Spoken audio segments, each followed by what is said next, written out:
नमस्कार, बहुत स्वागत है आप सभी का। न्यूज नेशन देख रहे हैं आप और आपके साथ मैं हूं अमृता कर।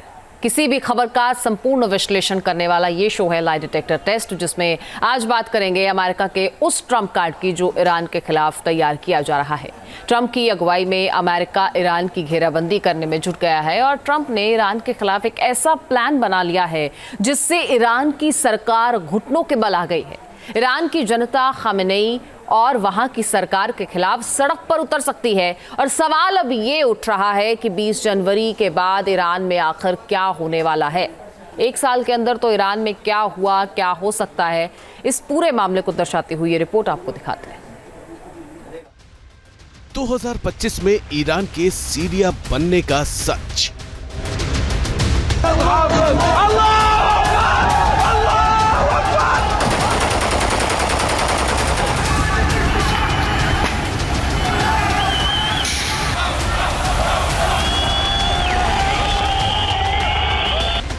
असद पैलेस पर कब्जा।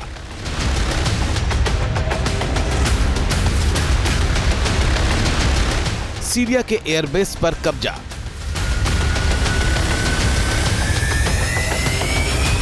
सीरिया के राष्ट्रपति भवन पर कब्जा।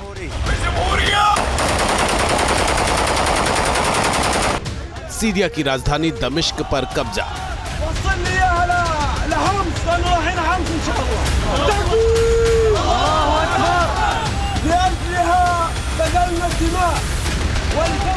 सीरिया के सभी मेन शहरों पर कब्जा।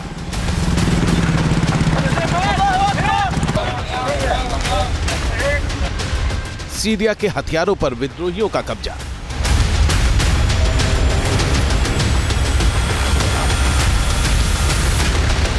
दिसंबर 2024 का महीना सीरिया में ऐतिहासिक बदलाव के लिए याद किया जाएगा। सीरिया में तख्ता पलट हो गया है। असद देश छोड़कर भाग चुके हैं। अब सबसे बड़ा सवाल तो यही है, क्या ईरान में भी तख्ता पलट होगा? क्या दिसंबर 2025 ईरान में बदलाव का महीना होगा?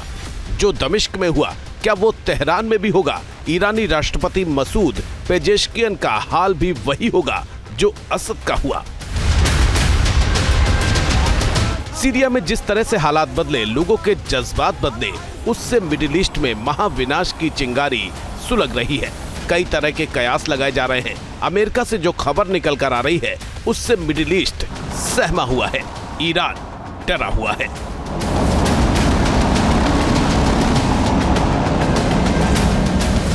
अमेरिका के एक बड़े पूर्व अफसर की ओर से कहा गया है कि ईरान का जो शासन वर्तमान में चल रहा है, उसके दिन बस गिने चुने ही बचे हैं। अमेरिकी राज्य विभाग के पूर्व वरिष्ठ सलाहकार हजेम अल-घबरा ने यह कह दिया है कि सीरिया में असद शासन के पतन के बाद ईरान के लोग भी अपनी सरकार के खिलाफ विद्रोह करेंगे। वो जुल्म के खिलाफ उठेंगे और एक साल के अंदर ईरान में एक बड़ा बदलाव होगा। अमेरिका के इस पूर्व अफसर की बात को इसलिए हल्के में नहीं लिया जा रहा है क्योंकि इससे 2 महीने पहले अमेरिका से ही एक और आवाज उठी थी। ये आवाज किसी और की नहीं थी, बल्कि ईरान के निर्वासित राजा के आखिरी वारिस की थी, जो अमेरिका में रहते हैं। ईरान के निर्वासित राजकुमार रजा पहलवी ने ईरान की जनता से वहां के शासन के अंत के लिए भी आह्वान किया था। I come to you with a message. This is not the Iranian people's war. It is Ali Khamenei and his regime's war. Our region deserves so much better. But in order to succeed, first, this regime that has held us hostage for nearly half a century must go. Reza Pahlavi America में रहते हैं। 1979 में Iran में Islamic क्रांति हुई तो वहां के राजा को जान बचाकर भागना पड़ा। इस्लामिक क्रांति से पहले ईरान काफी मॉडर्न देश था। यहाँ की महिलाएं बिना बुर्के के घूमती थी, वेस्टर्न ड्रेस पहनती थी। लेकिन इस्लामिक क्रांति के बाद सब कुछ बदल गया। रजा पहलवी अब फिर से ईरान में वो सुनहरा दौर लौटाना चाहते हैं, जिसके लिए वो अमेरिका और इजराइल का सपोर्ट भी चाहते हैं। रजा पहलवी कौन है, पहले वो समझ लीजिए। रजा पहलवी ईरान के राजा मोहम्मद रजा पहलवी की दूसरी संतान है। रजा पहलवी वर्तमान समय में पहलवी घराने के वारिस हैं। अमेरिका में रहते हैं रजा पहलवी। अमेरिका में नेशनल काउंसिल ऑफ ईरान की स्थापना की है। ईरान की इस्लामिक सरकार के सबसे बड़े आलोचकों में से एक हैं। पिता की मौत के बाद खुद को शहंशाह घोषित किया। अमेरिका में 20 जनवरी 2025 को सत्ता का परिवर्तन हो जाएगा। डोनाल्ड ट्रंप अमेरिका के राष्ट्रपति बन जाएंगे। जाहिर है ट्रंप से रजा पहलवी को बड़ी उम्मीद है और अमेरिका भी पहलवी और उनके चाहने वाले लोगों के सपोर्ट के जरिए ईरान में तख्ता पलट करना चाहता है, जिससे रजा पहलवी को ईरान की सत्ता सौंपकर ईरान को कंट्रोल किया जा सके। ट्रंप की अगुवाई वाली सरकार बाइडेन से ज्यादा प्रो इजराइल है, मतलब कि इजराइल को पहले से कहीं ज्यादा सपोर्ट मिलेगा। ट्रंप की जो टीम बन रही है उसको देखकर ऐसा लग रहा है कि मिडिल ईस्ट में अमेरिका अपना कंट्रोल पहले से ज्यादा करने की कोशिश करेगा और ईरान पर नकेल लगाने की कोशिश करेगा, जो ट्रंप की नई टीम में भी दिखाई दे रहा है। अमेरिकी राष्ट्रपति चुनाव में जीत के बाद ट्रंप की जो टीम बन रही है उसमें ज्यादातर इजराइल की नीतियों के समर्थक लोग हैं। अब इनमें से तमाम लोगों को इजराइल भारी भरकम चंदा भी देता है और उसी में से एक हैं बिल्डर स्टीवन विटकॉफ। इनको डोनाल्ड ट्रंप ने मिडिल ईस्ट का प्रभारी बनाया है और विटकॉफ यहूदी समुदाय से आते हैं। उन्होंने चुनाव में व्यापारिक यहूदी समुदाय को ट्रंप के पक्ष में इकट्ठा किया, तो जाहिर है कि ट्रंप सरकार की नीतियां इजराइल के हित में ही होंगी। इससे ईरान में अब टेंशन भी बढ़ गई है। ट्रंप के चुनाव जीतने के बाद ईरान पर अब तक का सबसे बड़ा खतरा मंडराने लगा है। अपने सबसे बड़े दुश्मन को सबक सिखाने के लिए ट्रंप ने खतरनाक प्लान बना लिया है। ट्रंप की मंशा क्लियर है, किसी भी कीमत पर मिडिल ईस्ट में ईरान के बढ़ते वर्चस्व को जमींदोज करना। इसके लिए उन्होंने बाकायदा प्लान भी बनाया है।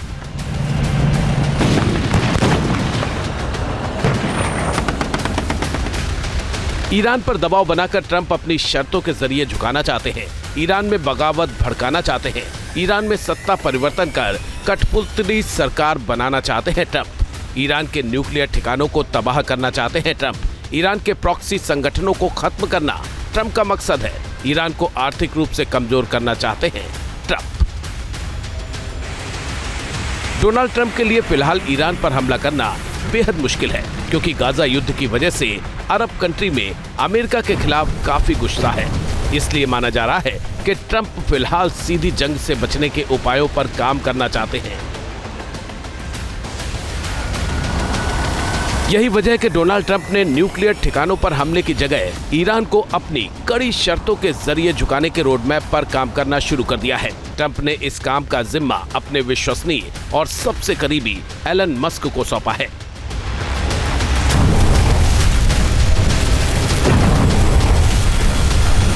तो ट्रंप ने जिम्मेदारी दी और एलन मस्क काम पर भी लग गए। न्यूयॉर्क टाइम्स की एक रिपोर्ट में दावा किया गया है कि एलन मस्क और यूनाइटेड नेशन में ईरानी राजदूत आमिर सईद की मुलाकात हुई। ईरानी राजदूत और मस्क की सीक्रेट मीटिंग न्यूयॉर्क में हुई। दोनों ने करीब 1 घंटे तक बातचीत की है और दोनों के बीच ईरान और अमेरिका के बीच तनाव कम करने पर चर्चा हुई। राजदूत ने ईरान पर लगे प्रतिबंध खत्म करने को कहा और दावा यह किया जा रहा है कि इस मीटिंग के दौरान मस्क ने क्लियर कट कह दिया है कि अमेरिका ईरान को न्यूक्लियर हथियार नहीं बनाने देगा। ट्रंप की शर्तें नहीं मानने पर ईरान पर आर्थिक प्रतिबंध और कड़े किए जाएंगे।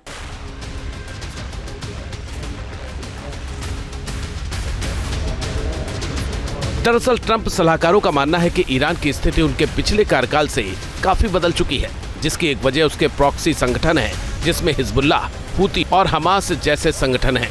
इन प्रॉक्सी संगठन का ईरान खुलकर इस्तेमाल कर रहा है। ऐसे में ट्रंप की कोशिश ईरानी प्रॉक्सी को भी जल्द से जल्द खत्म करने की है।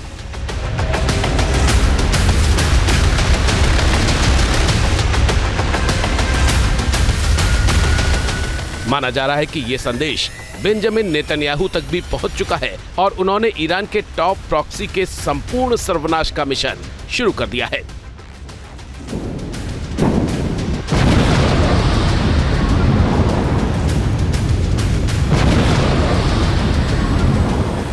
इजराइल ने ईरान के पिट्ठुओं की हालात इस तरह से खराब कर दी है कि वो सांसें तक नहीं ले पा रहे हैं और उधर अमेरिका अब आतंक के ऑक्टोपस की लाइफलाइन को काटने पर जुट गया है।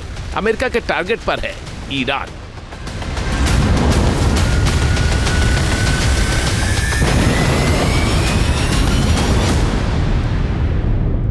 अगर आपको हथियार खरीदना है तो उसके लिए आपको पैसे चाहिए, और अगर आपको कोई भी जरूरी सामान खरीदना है तो इसके लिए भी पैसा चाहिए। लिहाजा अगर कोई भी मुल्क दुनिया की महाशक्ति बनना चाहता है तो सबसे पहले उसे आर्थिक महाशक्ति बनने की राह पर चलना होगा, और अगर किसी देश की कमर तोड़नी है तो उसको सामरिक चोट से पहले आर्थिक चोट दी जाए।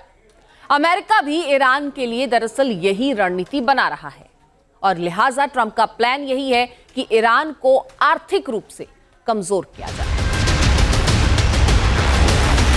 20 जनवरी को डोनाल्ड ट्रंप अमेरिका के राष्ट्रपति पद की शपथ लेंगे, लेकिन उससे पहले ही ट्रंप ने क्लियर कर दिया है कि वो ईरान को दिवालिया बना देंगे। ट्रंप का प्लान है कि ईरान पर इतना आर्थिक प्रतिबंध लगा दो कि ईरान की सांसें उखड़ने लगे। ईरान में खामेनेई के खिलाफ बगावत के सुर उठने लगे। जब ईरान की जनता रोटी कपड़ा के लिए सड़कों पर होगी तो ईरान में तख्ता पलट किया जा सकता है। ईरान को आर्थिक रूप से कमजोर करने के लिए ट्रंप ने प्लान भी बना लिया है। ईरान की पूरी इकोनॉमी कच्चे तेल पर डिपेंड है और ट्रंप आने वाले दिनों में तेल वाला ही खेल करना चाहते हैं। ईरान दुनिया में तेल का 7वां सबसे बड़ा उत्पादक देश है। उत्पादन का करीब आधा तेल निर्यात करता है ईरान। मौजूदा वक्त में ईरान रोजाना करीब 1.5 मिलियन बैरल तेल एक्सपोर्ट करता है। मतलब कि ईरान की पूरी अर्थव्यवस्था तेल पर ही निर्भर है, और जो रिपोर्ट सामने आ रही है उसके मुताबिक ट्रंप ईरान के इसी आर्थिक स्रोत पर चोट पहुंचाना चाहते हैं।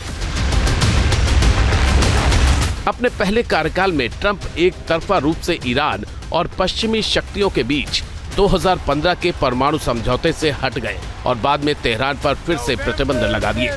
उन्होंने ईरानी कमांडर कासिम सुलेमानी की हत्या का भी आदेश दिया।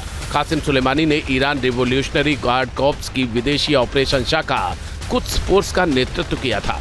ट्रंप ने अपने 2024 के राष्ट्रपति चुनाव अभियान के दौरान कहा कि अमेरिकी राष्ट्रपति जो बाइडेन की तेल निर्यात प्रतिबंधों को सख्ती से लागू नहीं करने की नीति ने वॉशिंगटन को कमजोर किया, जिसका फायदा ईरान को हुआ। लेकिन अब ऐसा नहीं होगा, क्योंकि ट्रंप ने प्लान बना लिया है कि ईरान के तेल वाले खेल को ही डिरेल कर दिया जाए। अब सवाल यह है कि ईरान से कौन कौन से देश तेल खरीदते हैं। तो ईरान की पूरी अर्थव्यवस्था जो है वो कच्चे तेल पर निर्भर करती है, और तेल बेचकर ही ईरान मिडिल ईस्ट में अपनी शक्ति दुनिया को दिखाता है। एक रिपोर्ट की माने तो ईरान करीब 17 देशों को तेल एक्सपोर्ट करता है। इसमें किन किन देशों को तेल बेचता है ईरान, वो आपको बताते हैं। कुल 17 देश हैं, जिसमें चीन, भारत, जापान, दक्षिण कोरिया, इसके अलावा ग्रीस है, स्पेन है, इटली है और यूरोप के कई देश इसमें शामिल हैं। अब आप सोचिए कि अगर ईरान पर तेल प्रतिबंध अमेरिका ने और कड़े कर दिए तो आखिर क्या होगा। ईरान की आर्थिक स्थिति कैसे खस्ता हो जाएगी। और अमेरिका की मंशा भी यही है कि ईरान की मौजूदा सरकार के खिलाफ वहां की जनता ही विद्रोह करे। ट्रंप के चुनाव जीतने के बाद ईरान भी सजग है। वो जानता है कि ट्रंप सत्ता संभाले उससे पहले ऐसे हालात बना दिए जाएं जिससे बातचीत की टेबल पर बार्गेनिंग पावर कमजोर ना हो। ट्रंप किसी भी कीमत पर नहीं चाहते कि ईरान न्यूक्लियर पावर बने। वहीं ईरान की मंशा साफ है कि वो किसी भी कीमत पर परमाणु परीक्षण करे, जिससे जब बातचीत की नौबत आए परमाणु परीक्षण को लेकर बात हो तब तक वो परमाणु संपन्न देश बन जाए, जिससे ये मुद्दा ही खत्म हो जाए। लिहाजा वो तेजी से यूरेनियम का संवर्धन कर रहा है।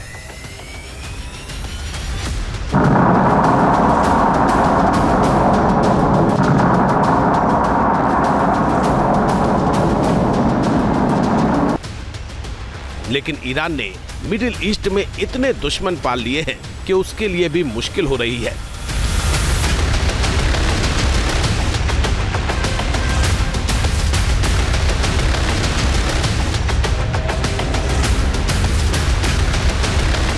ईरान के हाथ से बाजी एक एक करके जा रही है।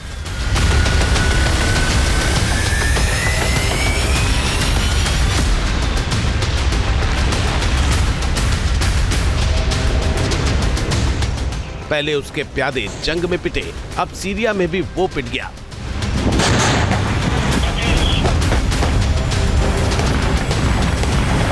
अमेरिका और इजराइल ने सीरिया में भी बाजी मार ली है।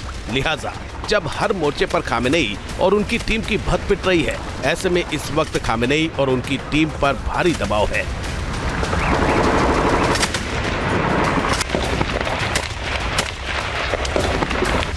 ट्रंप की टीम ईरान के मौजूदा शासन पर दबाव इस कदर बढ़ाना चाहती है जिससे या तो सरकार बिखर जाए या फिर वहां की जनता सड़कों पर आ जाए।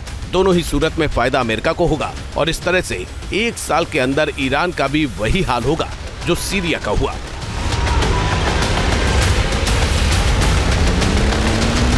देखिए, ईरान की हालत काफ़ी ख़राब है और बताया जाता है कि आधुनिक इतिहास में अभी जितना कमज़ोर और वल्नरेबल ईरान दिख रहा है वो शायद पिछले 75 साल के इतिहास में ऐसा नहीं दिखा था, क्योंकि अभी हिजबुल्लाह उसके काफ़ी कमज़ोर हो चुका है, हमस पे काफ़ी कमज़ोर हो चुका है और अब उसके हाथ से सीरिया चला गया। तो ऐसी स्थिति, काफ़ी जो नाजुक स्थिति इस ईरान की बन गई है, यह पहले देखने को नहीं मिलता था। सवाल यही है कि क्या ईरान में खामेनेई और उनकी टीम की भी उल्टी गिनती शुरू हो गई है? क्या ईरान में भी होगा तख्ता पलट? Team news nation. News nation अब व्हाट्सएप पर खबरों की ताजा अपडेट के लिए न्यूज़ नेशन के इस QR कोड को स्कैन करें।